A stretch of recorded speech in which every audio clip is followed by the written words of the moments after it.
Bom, vamos fazer então o nosso momento de reflexão, fazermos então a nossa prece, para darmos início então ao nosso encontro da tarde de hoje, agradecendo desde já a presença de todos vocês na nossa casa tão querida e amada, com 98 anos, pertinho de fazer um século de trabalhos.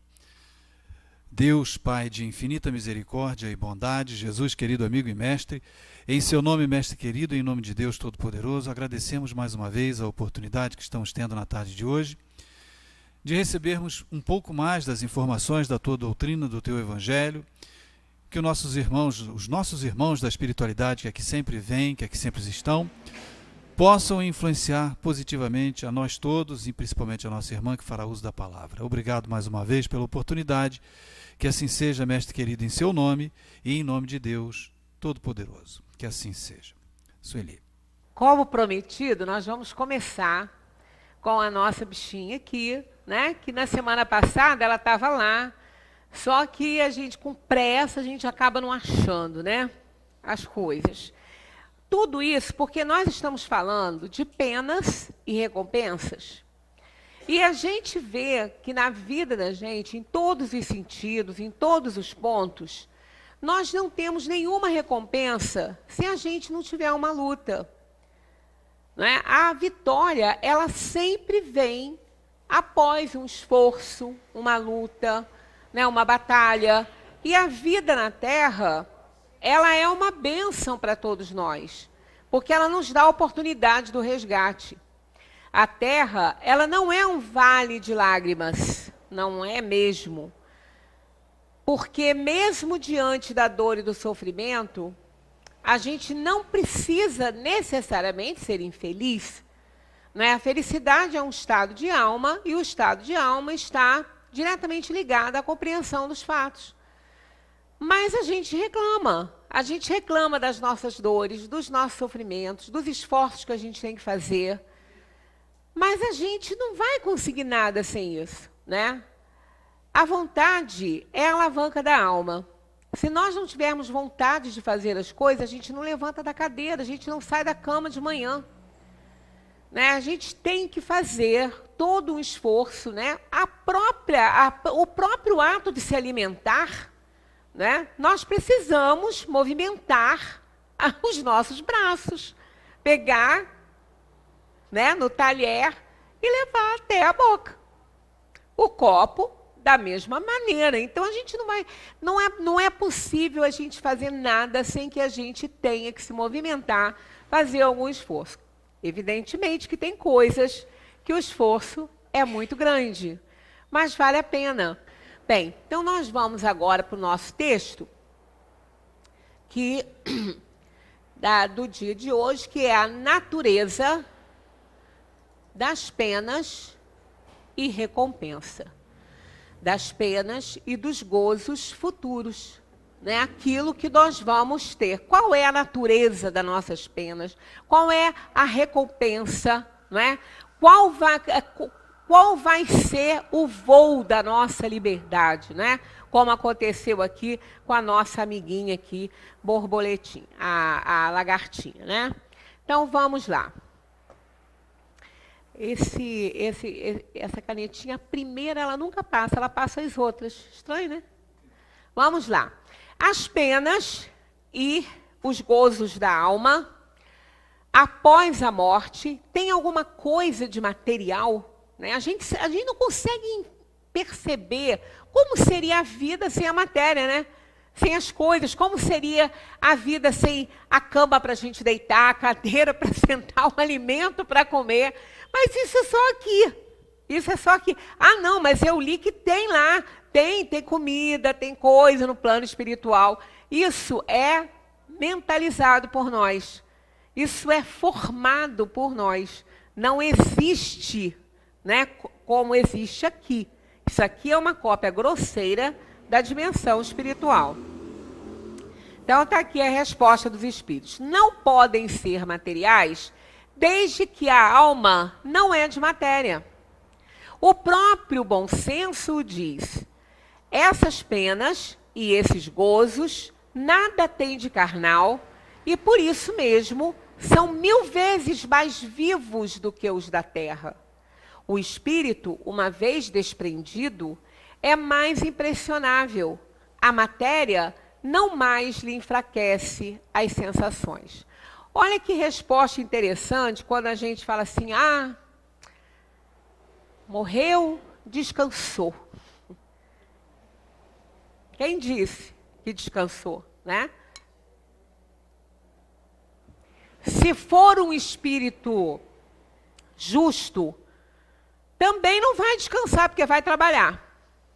E muito. Quanto mais sabedoria reunir, mais condições tem de ajudar e de realizar tarefas. E se não é justo, ele vai ficar atormentado pela sua própria consciência. Nós podemos ver ali que a matéria é um escudo, é uma armadura. Até porque, na matéria, nós conseguimos dormir. O corpo físico dorme, o espírito se desprende, vai se ambientar para onde estiver sintonizado. Se estivermos bem sintonizados, vamos nos encontrar com espíritos bons, com afetos já desencarnados. Mas se não estivermos bem sintonizados, vamos nos encontrar com aqueles amiguinhos a quem nós damos ouvidos e não deveríamos dar, né? Mas, pelo menos, o descanso do corpo físico nos ajuda muito. Aquela pessoa que está com uma doença, que está com uma dor, né, que o analgésico já não está mais ajudando muito, quando ela consegue dormir, pelo menos aquelas horas que ela está passando de sono, vão dar a ela um pouco de alento, de alívio. Mas o espírito que não tem mais essa armadura, ele está totalmente descoberto. Ele não tem como se esconder de forma nenhuma. Então não existe a possibilidade desse espírito ficar bem se ele não fizer por ele esse esforço de ficar bem. Então não tem nada material na dimensão espiritual, tá vendo? Quando isso aqui a gente fala, não podem ser materiais, né? Tanto as penas quanto os gotos não podem ser materiais, desde que a alma não é de matéria. A alma é uma matéria quintessenciada. Isso aqui mostra para a gente que tudo que existe na dimensão espiritual é um fluido cósmico universal que é plasmado por cada alma, né, que vai plasmar as coisas que lhe interessam, mas não tem existência própria. É tudo abstrato, é tudo mentalizado por cada um de nós. E existe, claro, existem postos de assistência, hospitais espirituais, mas tudo dentro das necessidades. Não havendo mais necessidade ali, aquilo ali não será mais sustentado pelo pensamento.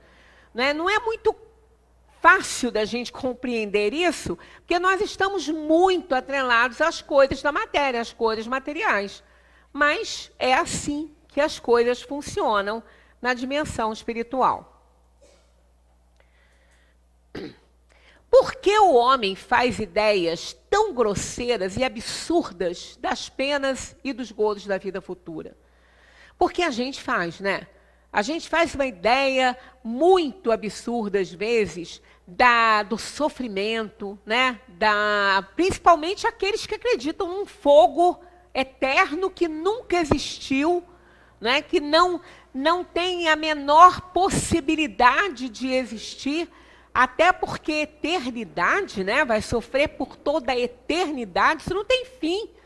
E como que pode um Deus, que é soberanamente justo e bom, deixar que um filho seu, bem amado por ele, porque é amado, a mais vil das criaturas e a mais caridosa de todas, o anjo, né? Um mensageiro do próprio Deus, é tão amado quanto a mais vil das criaturas, porque Deus é soberanamente justo e bom. O amor não está atrelado à conivência com o mal, não. Um pai aqui na Terra pode amar muito o seu filho e não ser conivente com as coisas erradas que ele faz. Mas ama o seu filho e vai ajudá-lo, não sendo conivente, e sim auxiliando o seu filho a encarar as suas responsabilidades e responder pelos seus erros. Isso também, e principalmente isso, é amor. amor dos maiores, é um amor intenso, porque sabe que muitas vezes aquele pai que sabe que seu filho fez algo de errado e vai dar a ele, vai até exigir, de certa forma, que ele se entregue, né, para ser preso. Olha a dor desse pai. Mas o amor dele é tão grande por aquele filho que ele não quer ser conivente com o mal, para que ele não continue acumulando dívidas com o mal e que ele possa ter a oportunidade de se regenerar. Então é um amor muito grande, transcende realmente a matéria, porque ele sabe muito bem que aquele filho que ele está entregando, né, para a polícia, para ir para uma prisão, pode acontecer até dele morrer lá dentro, né? E ele não pode se sentir culpado por isso, porque ele não tem culpa pelo filho ter cometido o erro que ele cometeu, se é que não tem, porque às vezes pode ter, né? Como a gente já viu aqui na missão dos espíritos, a mais importante de todas é a missão paterna e materna na Terra.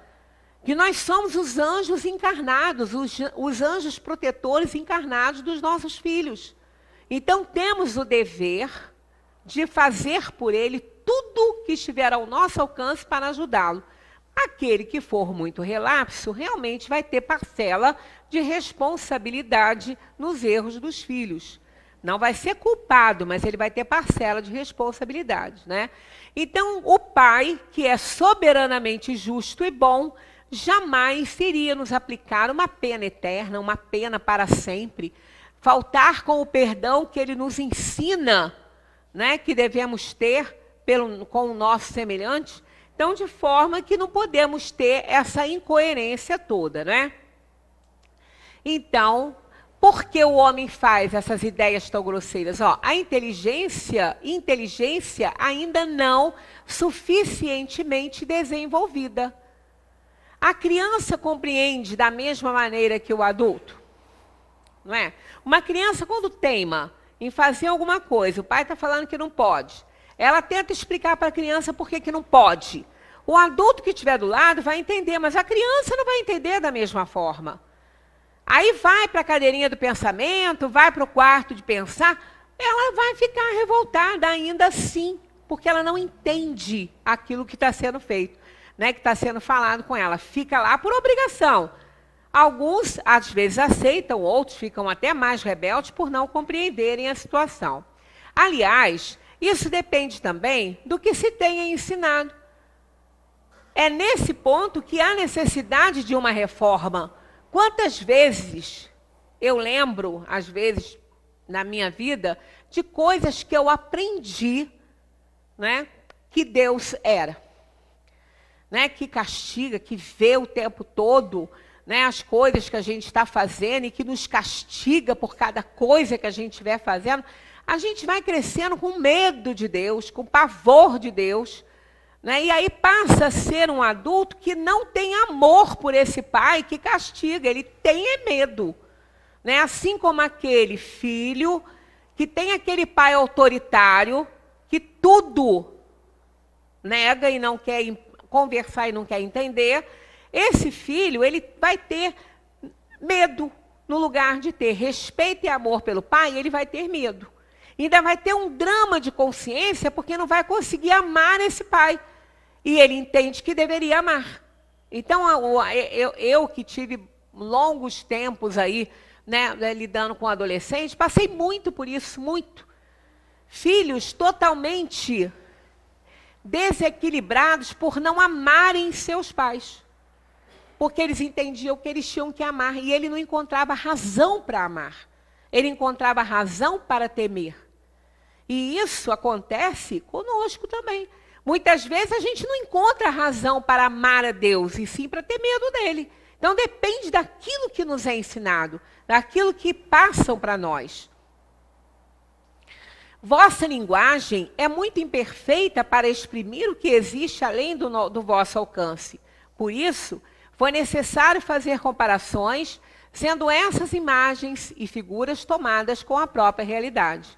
Mas, olha aqui, eu coloquei de vermelho por isso, à medida que o homem se esclarece, seu pensamento compreende as coisas e a sua linguagem não pode traduzir. Né? Que a sua linguagem não pode traduzir. Então, como é importante o conhecimento, como é importante a gente ampliar os horizontes do nosso pensamento. A gente nunca se fechar para as coisas novas. Né? Estar sempre com a xícara pela metade, como aquele sábio falou para o seu discípulo, que foi em busca de verdades. Ele, então, pegou um bule e começou a oferecer um chá, deu a xícara para o discípulo e começou a colocar o chá. Só que ele não parava. Estava transbordando, caindo tudo no chão. E o discípulo apavorado com aquela xícara ali, achando que o sábio estava doido, né? Porque estava lá, não parava e já tinha enchido.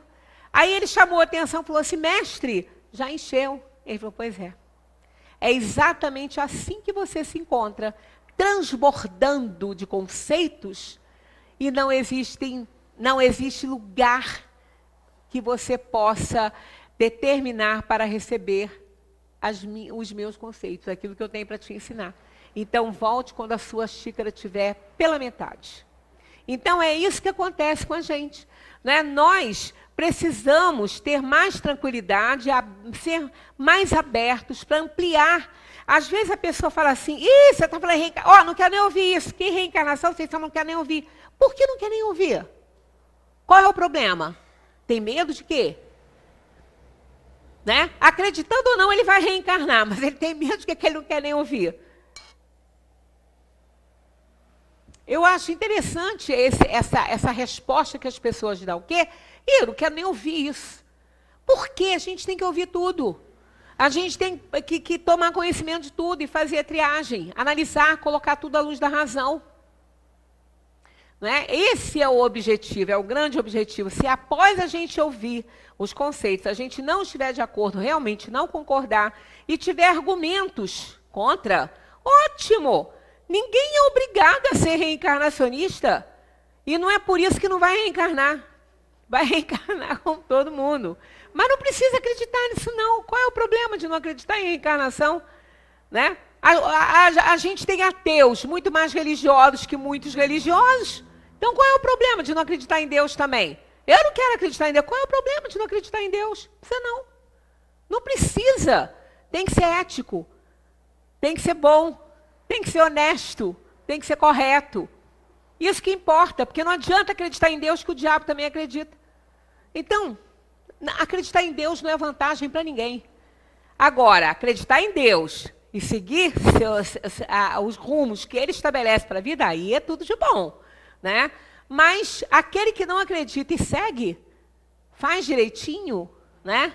Qual é o problema? Ele não vai para o inferno por causa disso, aliás, porque inferno nem existe, né? Está muito longe da realidade. Aliás, nunca existiu. Em que consiste, então, a felicidade dos bons espíritos? Aquele que se acha bom, lendo isso aqui, ele vai ter certeza que ele não é. Ainda. Mas como todos nós estamos fadados à felicidade e à liberdade plenas, então todos nós vamos nos tornar bons espíritos e até muito mais do que isso, porque os bons espíritos não são puros. Então, olha só o que consiste a felicidade dos bons espíritos. Depois a gente vê se a gente é ou não, né? Um bom espírito. Em conhecer todas as coisas. Já começou por aqui, né? Em conhecer todas as coisas. Não ter ódio, nem ciúme, nem inveja, nem ambição, nem qualquer das paixões. Aqui deveria ser quaisquer. Está errado isso aqui. Copiado do livro mesmo, mas eu comi mosca. Nem quaisquer das paixões que fazem a infelicidade dos homens. O amor que os une é para eles a fonte de uma suprema felicidade. Não experimentam nem as necessidades, nem os sofrimentos, nem as angústias da vida material. São felizes com o bem que fazem. Ui, né? Que medo! Quando a gente lê isso aqui, não é para ficar triste, não. Não é para falar, ah, meu Deus, como eu estou... Ué, todos nós estamos. Querem o quê? Planeta de provação e expiação? Vocês querem ter asinhas? Não, a gente ainda tem pés se arrastando aí pelo chão. Ainda estamos melhores, que a cobra se arrasta inteira, a gente só o pé. Tá bom, né? Podia ser pior. Então, mas é para isso que a gente está aqui, aprendendo essa maravilha que é o Espiritismo, para a gente começar a não reclamar de estar dentro do casulo, porque ele vai se romper. Ele sempre se rompe, mas ele só vai se romper na hora certa e com o esforço que fizermos dentro dele. Então, não vamos esperar que tudo vai acontecer como um presente do céu, porque não vai, né? Não é por aí. Eu não vou comentar cada um agora, porque isso é a nossa tarefa de hoje, né? Então, seguindo aqui a resposta, que ainda não acabou.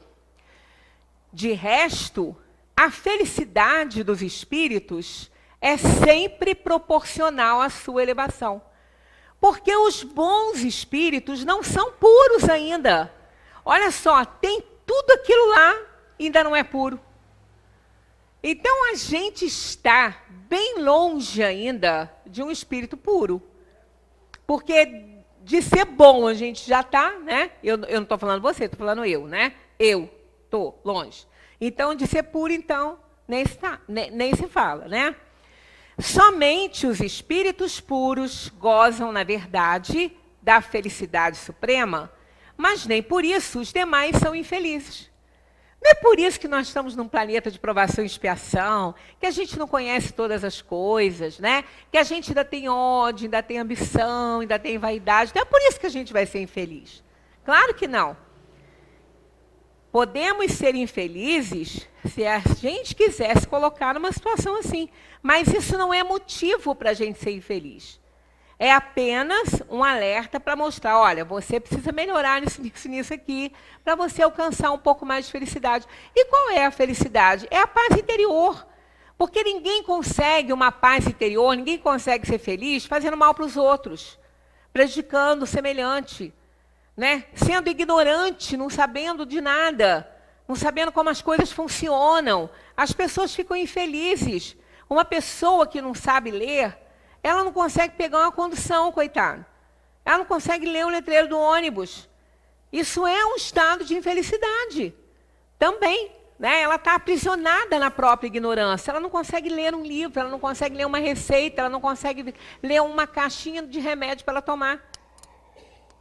Então, é difícil demais para uma pessoa aprisionada dentro da sua própria ignorância. E essa de não saber ler, essa é simplíssima. Por quê? Porque isso é fácil de aprender. Pior é a gente aprisionado dentro da imoralidade, né? Dentro da inferioridade. Isso é que dói, porque isso aí é difícil. É difícil de recuperar. Aprisionado dentro do orgulho, dentro da vaidade, é uma coisa terrível. Porque a pessoa não consegue se libertar disso aí facilmente, não. Aprender a ler é muito fácil. Mas se libertar da imoralidade, né, do orgulho e da vaidade, da ambição, é muito difícil, não é fácil, não. Os que são bastante adiantados compreendem aqui, estou aqui, né? Entre os maus e os perfeitos, há uma infinidade de graus nos quais os gozos são relativos ao estado moral. Está vendo? Ó? É relativo ao seu estado moral. A Terra, a gente já falou isso aqui, ela tem muitos níveis, ela tem assim, numerosos níveis de evolução. Ela reúne aqui, a Terra reúne espíritos da mais baixa categoria à mais alta. Ah, mas a mais alta sim. Não que ele precise reencarnar na Terra, de forma nenhuma. Mas se ele é de uma categoria alta, significa que ele tem muito para oferecer. E ele trabalha, ele vem em missão. Fica, às vezes, pouco tempo, mas não importa o tempo, importa a qualidade do tempo que ele dá ao ambiente em que ele se encontra. Isso que importa. Então, às vezes, uma pessoa passa um dia pela vida de alguém e deixa uma lição de vida para sempre ali. Depende da situação. Às vezes, um encontro na rua com uma pessoa, às vezes, uma conversa rápida com uma pessoa, faz que essa pessoa mude o seu foco, mude o seu modo de encarar a vida. Às vezes, não precisa nem falar, só ver, só assistir alguma coisa. E a pessoa ali pode cair a ficha dela e ela se transformar. Ou, pelo menos, não mudar, não vai ser anjinho de uma hora para outra, mas ela vai querer ser. O importante é querer ser. Porque ela não vai ser de uma hora para outra, mas se ela não quiser, vai demorar, né? Quantas encarnações a gente não sabe, mas ela vai desejar ser. E no momento que a gente deseja ser, a gente começa a mudar, porque a gente estabelece um propósito de vida. Aí sim, estabelecer um propósito de vida é meio caminho andado, porque a gente já sabe o que a gente quer, para onde a gente vai e por que a gente está indo para lá. Então, isso é muito bom, ter essa consciência do rumo a seguir. Os que são bastante adiantados compreendem a felicidade dos que avançaram mais que eles e a ela aspiram. Mas isso é para eles motivo de emulação e não de inveja, a menos que seja aquela inveja boa, né? Que a gente já viu naquela palestra que fizemos, que tem isso. A inveja branca e inveja boa, ela existe. É a inveja que nos estimula a ter, a conseguir, a ser melhor. Porque viu alguém fazendo uma coisa legal, invejou, quer fazer também. Qual é o problema? Não. A inveja ruim é aquela que você quer que quem tenha se desgrace para você ter. Essa é horrorosa, né? Mas a inveja boa é legal, né? Sabem que deles depende alcançá-la e trabalham com esse fito, mas com a calma da consciência pura, sentem-se felizes de não ter que sofrer o que sofrem os maus, né? Isso aqui é a resposta para aquela pergunta em que consiste a felicidade dos bons espíritos. Essa felicidade dos bons, esses bons espíritos, não está aí restrito ao espírito desencarnado, não. É o espírito encarnado e o espírito desencarnado. Nós somos espíritos encarnados. Então, quando nós partirmos desta, não sei se é para melhor, mas quando nós partirmos para a direção espiritual, nós não vamos nos modificar só porque a gente foi, só porque a gente deixou a matéria. Porque não é a matéria que reúne o orgulho, a vaidade, o egoísmo. Não é a matéria que é problema, é a alma. A matéria não é nada. Ela é apenas um veículo, um templo para que essa alma possa se comunicar e possa interagir na matéria. Então, não é porque morreu que ficou bonzinho. As pessoas têm um medo danado, né? Vai falar para o outro que morreu, bate na madeira. Não, mas ele era bonzinho, era um traste. Mas ele passa a ser bonzinho. E o medo? E o medo de xingar a criatura? Mas a gente não deve fazer isso nem com ele encarnado. Porque desencarnado, não vamos pensar que ele não está ouvindo, não, porque ele está. E esse negócio de puxar pé é verdade. Isso é verdade. Isso aí não é mentira, não. Não é metáfora, não. Não é puxar pé. Uma vez, tem uma historinha muito ilustrativa para isso, uma família, cujo pai da família é espírita, né? Era espírita e atuante. E quando ele descansava o corpo pelo sono, ele se juntava a equipes espirituais que trabalham em favor dos necessitados. No jantar de determinada noite, certa noite, no jantar, surgiu um assunto de um conhecido, né? Um conhecido deles, daquela família que havia desencarnado. E os comentários que esse senhor fez não foram lá muito agradáveis sobre o desencarnado. Logicamente que eles eram conhecidos, eles estavam falando sobre ele os atraiu, ele o atraiu.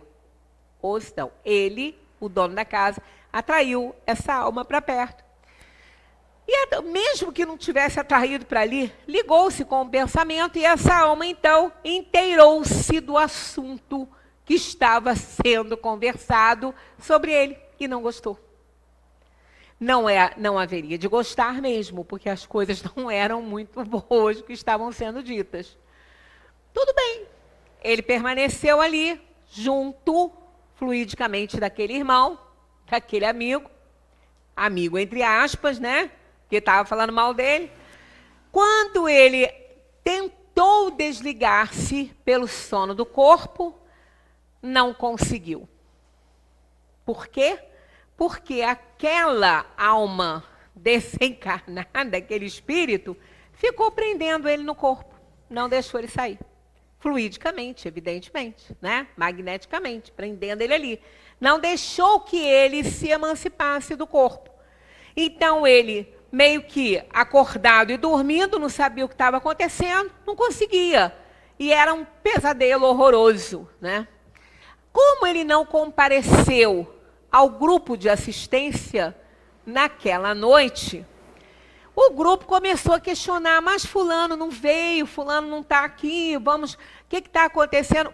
Claro que aquele que dirigia o grupo sabia exatamente o que estava acontecendo. Aliás, soube desde a hora que ele começou a falar mal, né, do outro. Aí falou, né, o nosso irmãozinho está recebendo uma grande lição hoje, ele não pode vir. Mas como assim? Por quê? Ah, vocês querem ver? Então tá, então vocês vão ver. Porque o chefe do grupo já estava sabendo, lógico, o espírito estava ligado com ele. Então fez que os outros, que eram assistentes, pudessem visualizar a situação daquele irmão. Ele estava no seu leito, não conseguia se emancipar, sendo ali obsidiado, aprisionado no corpo por aquele espírito, e isso não foi impedido porque ele mereceu. Ele mereceu isso, né? Então, tanto que aqueles espíritos que se juntavam para essa assistência, perguntou se eles não podiam fazer nada. Ele falou, poder, a gente pode, mas não vamos fazer. Ele merece essa lição. Ele merece passar por isso. Quando ele despertar pela manhã, ele vai lembrar disso tudo, para ele ver que não se pode ficar falando mal de ninguém. Então, nem de encarnado e nem desencarnado. Então, esse negócio de achar, não adianta isso aqui não, isso não isola nada, tá? Ele vai vir e vai atormentar a gente no sono. Então, é melhor, não falar mal. Por que tem que falar mal, né? A gente não tem nada com a vida da pessoa, nem encarnada, nem desencarnada. Então, não tem que falar mal. Mas acontece muitas vezes essas coisas aí. Então, é isso aí. É a felicidade dos bons espíritos. Como nós vimos, a gente ainda não está lá, mas a gente está a caminho. E muitas coisas nós já temos condições de fazer, não resta a menor dúvida. Então vamos agora pegar cada item para a gente desenvolver isso aí. Os espíritos superiores, os bons espíritos, são superiores, mas não são puros, conhecem todas as coisas. O que é conhecer todas as coisas? É conhecer todas as coisas. É tudo que existe, todas as leis do universo, tudo que existe. Eles conhecem todas as coisas. Sócrates trouxe para nós esta máxima que aprendeu com os 7 sábios do oráculo de Delfos. Ele não inventou essa frase, ele aprendeu lá, ele foi lá. Ó homem, conhece-te a ti mesmo e conhecerás os deuses e o universo. Isso está escrito lá no oráculo de Delfos, está escrito lá. Quer dizer, ele não inventou, mas ele aprendeu isso lá, porque ele foi lá para saber se ele sabia de alguma coisa, se ele realmente merecia aquele título, né, que ele tinha de um homem sábio e tudo, né? E ele foi. Aí, claro que as sacerdotisas chegaram à conclusão e disseram para ele que ele realmente era sábio. E ele dizia o quê? Que ele não sabia nada. A única coisa que eu sei é que eu nada sei. Ora, Sócrates não era ignorante para falar essa besteira. Ele sabia que ele sabia. E muito menos demagogo. Fazendo demagogia. Ele sabia. O que ele quis dizer com isso? Que ele falou isso. O que ele quis dizer? O que eu sei, que eu tenho certeza, que eu sei, é que eu nada sei. Ele não quis dizer que ele não sabia de nada, das coisas, que ele não conhecia nada. Ele somente tinha consciência, como humilde que ele era, que existiam muitos espíritos, muitas criaturas que sabiam mais do que ele. É isso que ele queria dizer, como eu nada sei. Ele sabia muito e ele sabia do que ele sabia. Mas ele sabia também que ele não reunia todo o conhecimento.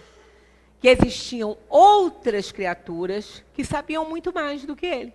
E ele não se achava merecedor de ser chamado de sábio, né? De saber tudo.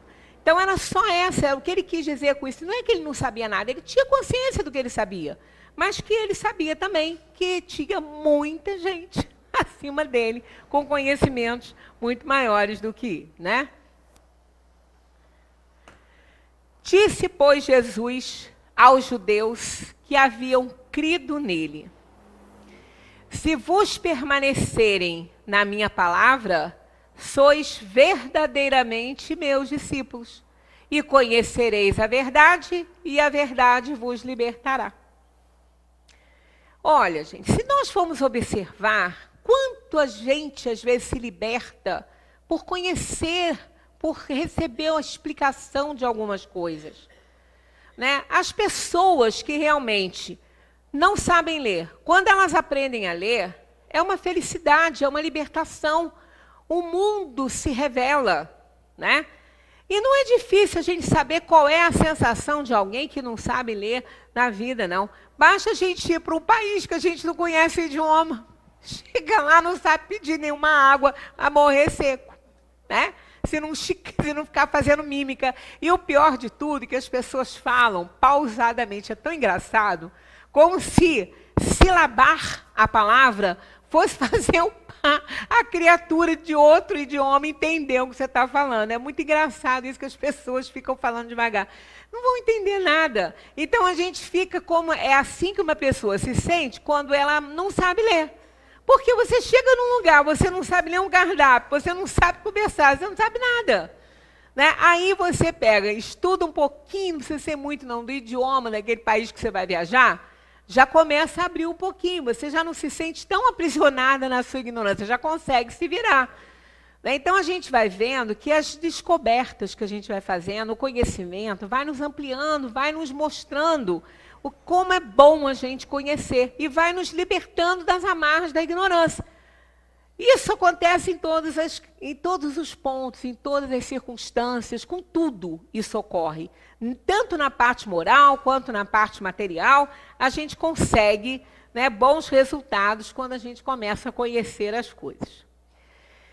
Em um de seus aforismos mais brilhantes, Nietzsche nos diz...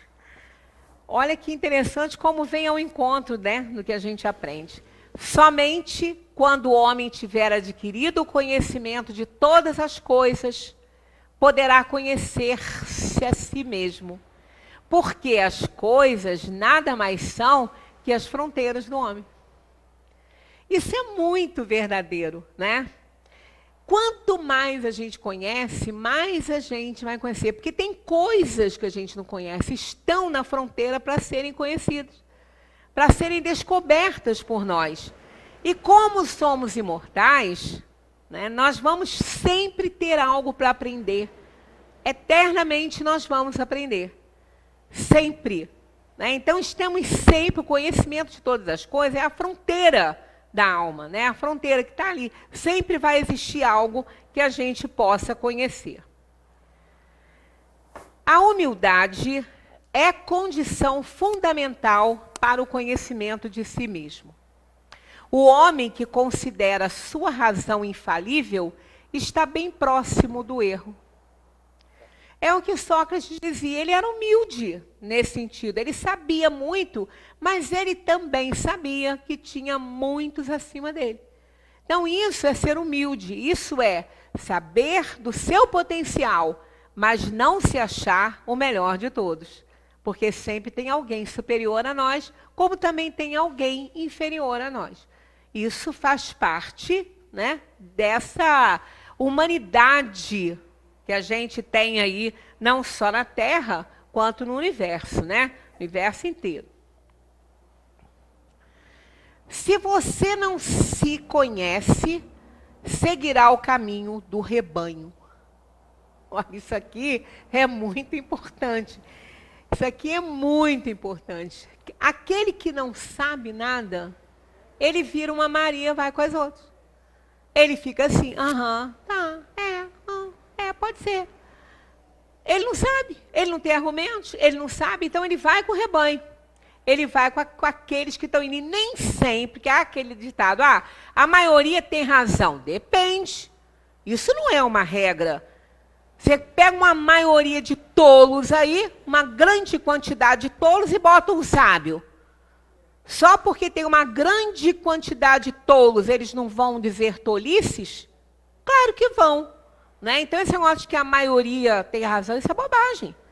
Né? Ela pode ter razão no modo dela pensar, mas não significa que se estejam certos aquelas pessoas que ali estão. Né? Então, aquele que não se posiciona, aquele que não se conhece, ele não sabe, ele não tem rumo, ele não sabe o caminho a seguir. E se alguém mostrar o caminho, ele vai, mas ele não sabe para onde ele vai. E se perguntar para ele, se falarem para ele para onde vai, e perguntarem para ele por que ele vai, ele também não sabe. Então, ele precisa conhecer. Então, aquele que não se conhece, ele seguirá o caminho que o rebanho está tomando. E isso é péssimo, né? Aquele que não se posiciona nunca, que não tem a menor noção do que está fazendo aqui. O esforço por ampliarmos os horizontes do nosso conhecimento, buscando compreender os mecanismos da vida e decifrarmos os enigmas do universo, enriquece nossa personalidade, habilitando-nos a viver melhor, mais intensamente, mais proveitosamente. Então, a gente vive mais intensamente, com muito mais proveito, quando a gente sabe o que está fazendo, sabe o que está acontecendo, tem conhecimento pleno das suas atitudes, usa bem o seu livre-arbítrio. Então, ele reflete, ele age e não reage. Então, ele está dentro de um esquema bacana de vida. Então, isso é importante. Quer dizer, esse esforço que a gente faz para ampliar, né, os horizontes do nosso conhecimento, do nosso pensamento, isso é extremamente valioso. Nós precisamos estar sempre em dia com os nossos movimentos neurais, senão a gente vai ficar estiolado mesmo. E neurônio estiolado não volta a funcionar, não. Outro toma o lugar dele, mas ele, que ele morreu, ele morre. Morre mesmo, não tem volta. Não é aquele que está lá, que vai ser estimulado. Isso aí tem até, eu já dei aqui um exemplo grande disso. Steve Wonder é um cego de vistas perfeitas.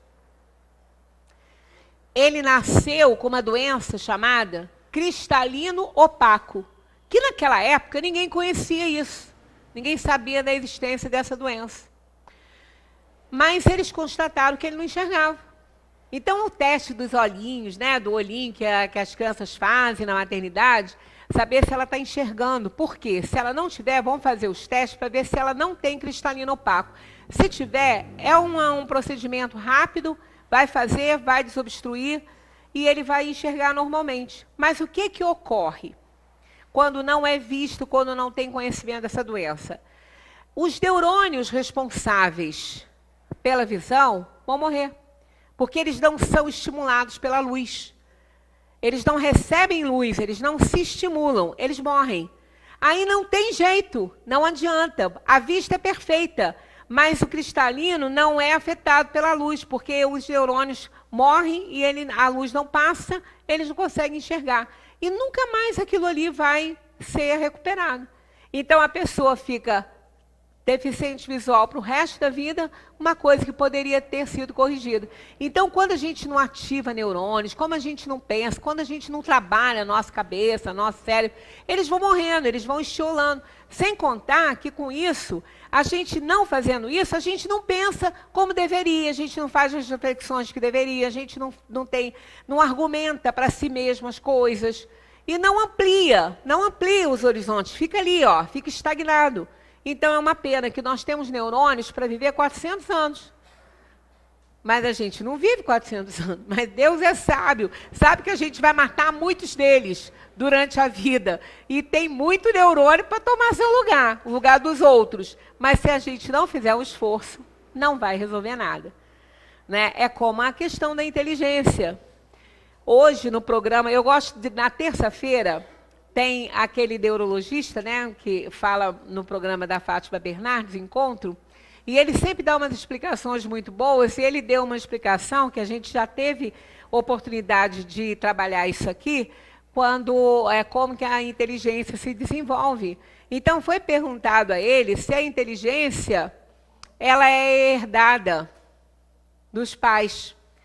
Aí ele disse, parte dela sim, porque você vai receber os genes dos seus pais.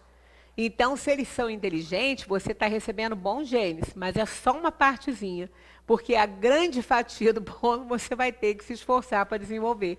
Então, isso quer dizer que um filho de Einstein não vai ser inteligente como o pai, se ele não trabalhar a inteligência dele para desenvolver os vários tipos de inteligência, que antigamente só tinha uma inteligência, né? O sujeito era medido pelo QI, se ele tivesse um QI baixo, ele não era inteligente. Isso já caiu, isso já era, isso não existe. Né? Garrincha foi dado como um imbecil. Pensa bem, quando foram analisar o teste de QI de Garrincha, deu que ele era um imbecil. Imbecilidade é uma doença mental. Significaria que ele não daria para nada. E ele foi um dos maiores craques do futebol. Então, isso caiu por terra muito também nessa época, por conta desses estudos que eles fizeram. Eles viram que isso não funcionava de jeito nenhum. Então, nós temos vários tipos de inteligência. A gente tem que trabalhar cada uma delas para o nosso bem-estar. Claro que sempre vai haver uma que vai ser aquela que vai dominar. Não é? É como fazer um pato correr e uma galinha nadar. Ela até pode, mas ela nunca vai nadar como um pato. E ele nunca vai correr como ela corre, né? Como um coelho corre. Mas o coelho nunca vai nadar como um pato. Então, claro que eles podem fazer várias coisas, mas vai ter uma dominância, vai ter aquilo que realmente ele tiver maior aptidão para fazer. Isso não significa que a gente não possa ter uma pluralidade aí de inteligências, sendo que uma certamente vai dominar outras. Então, é necessário que a gente amplie isso. Pensar, refletir, querer conhecer. Né? O ser humano é naturalmente curioso. Né? A gente é ativo. A gente fica louco para ficar de férias quando a gente está trabalhando. Aí, quando está próximo de terminar as férias, a gente já está doido para voltar. A gente não está mais aguentando aquele marasmo, aquela coisa, né? Aí, se aposenta e não fica ativo, fica doente e morre cedo. Porque o homem é ativo. O ser humano quer aprender. Ele quer descobrir, é curioso. Então, é importante que a gente se esforce o máximo possível para a gente ampliar os horizontes do nosso pensamento. Né? Quanto mais a gente observa, mais a gente aprende, mais a gente tem capacidade de resolver os nossos problemas. Inteligência é isso, é a capacidade de resolver problemas. Então, quanto mais a gente desenvolve a inteligência, mais a gente é capaz de resolver os problemas, sejam eles quais forem, materiais, psicológicos, morais, todos eles. Vai depender do esforço que cada um fizer. Então, a gente vai seguir esse slide aí. Aqui está sem o número, mas eu acho que ele deve estar aí por volta do 10º, mais ou menos. A gente ainda tem bastante para a gente analisar, porque essa natureza das penas e recompensas é grande, é bem grande. A gente está na número 3, Na pergunta número 3. Mas essa pergunta tem uma resposta que dá aí um seminário, né? Em que consiste a felicidade dos bons espíritos. É muita coisa para a gente avaliar. Então, na semana que vem, estaremos aqui dando continuidade, mas até lá, vamos ficar com o Diário da Lagarta no nosso pensamento, visualizando aquela beleza, aquele esforço daquela bichinha que ficava lá comendo folhinha, naquele marasmo, se perguntando para que ela existia, crises existenciais. Até parece que a gente não conhece isso, né? Pois é. Aí entra naquele casulo, sente uma dor, aquela coisa apertada, machucando, e dali a pouco aquilo se rompe, ela se esforça e alça voo para a liberdade plena. Pena que a vidinha dela é muito curta, né? Que a vidinha de uma borboleta é muito curta. Olha só que interessante, ela passa a maior parte do tempo sofrendo, se rastejando e sofrendo. E quando ela vira borboleta, ela não dura muito. Isso aí é mais uma metáfora para a nossa vida. A gente passa uma existência de dor, sofrimento, aprendendo uma lição. Quando a gente aprende, quem sabe está na hora de partir. Por que isso? Porque cumpriu a tarefa. O objetivo foi alcançado, aprendemos. Aí sim o voo é bonito, porque é sem corpo, é a alma sendo conduzida pela morte para a libertação plena. Isso é muito bom, né? Dessa forma, como diz Castro Alves, não é? Dou corpos a sepulturas, mas dou almas à amplidão, né? Conduzo os seres aos céus, à luz da realidade. Sou ave da liberdade, que ao lodo da escuridão venho arrancar os espíritos, conduzindo-os às alturas. Dou corpos às sepulturas e dou almas à amplidão. Isso é a lagartinha voando, né? E somos nós. Muita paz para todos. Semana que vem estaremos aqui novamente dando sequência a esse estudo maravilhoso do Espiritismo. Muita paz para todos.